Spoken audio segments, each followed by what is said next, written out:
Real Madrid could do something crazy. In today's news, we discuss why last night's match could start talk about a potential rule change in the Premier League. Take a look at Ancelotti's recent Brazil call-up with the World Cup just around the corner, and then run through all the latest in the transfer market. I mean, if Manchester United let Kobbie Mainoo go, their fans will literally never forgive them. But before we get into that, we have another youngster to talk about. Yesterday, Newcastle almost got their lick back on Liverpool for stealing Hugo Ekitike from them and then completely destroying their changing room atmosphere, but instead ended up taking one L after another. Not only did their dream target score a goal against them, which happened so fast Arne Slot wasn't even outside the tunnel yet to see it, but they're walking away with Joe Linton injured, Tonali injured, Fabian Schär with the concussion, and their makeshift striker at the moment, Anthony Gordon, suspended. And to make it all worse, their £50 million bid yesterday for Strand Larsen was rejected by Wolves. We'll cover the transfer news in a little bit, but the big W yesterday wasn't actually for Liverpool, it was for the Premier League. Rio Ngumoha is just 16 years old, but still got some of the biggest balls in the country. I mean, away from home on a weeknight at St. James's Park with the match tied in the 109th minute, and he goes on to become the 4th youngest player to ever score in the league. That's crazy work. Now, Max Dowman might be his homie posting this on Instagram, but I think the Premier League just got a new rivalry to watch out for. Last night, we actually did have something that was kind of negative, though. Arne Slot said, "I'm not too sure if I saw a football match today. It was set piece after set piece," and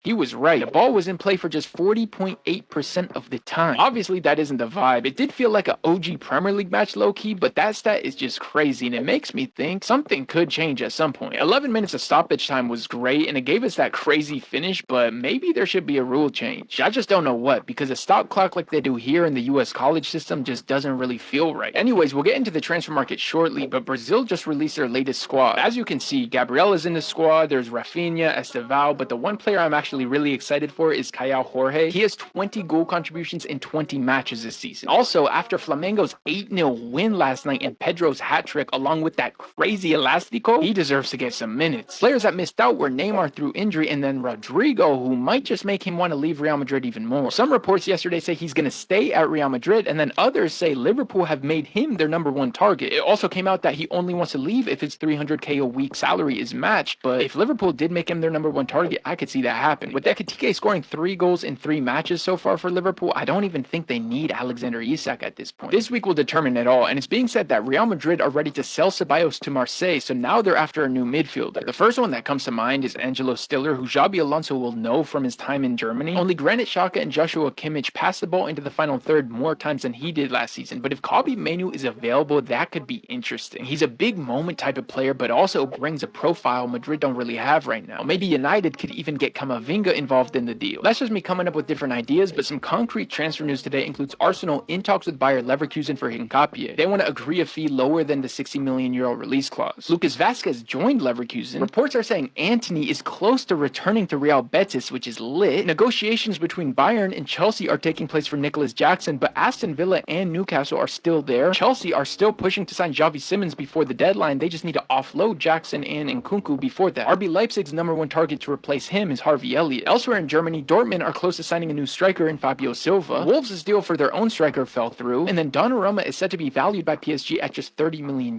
Anyways, that's the news for today. Tomorrow something came up, so there won't be a video, but we'll be back on Thursday. Peace.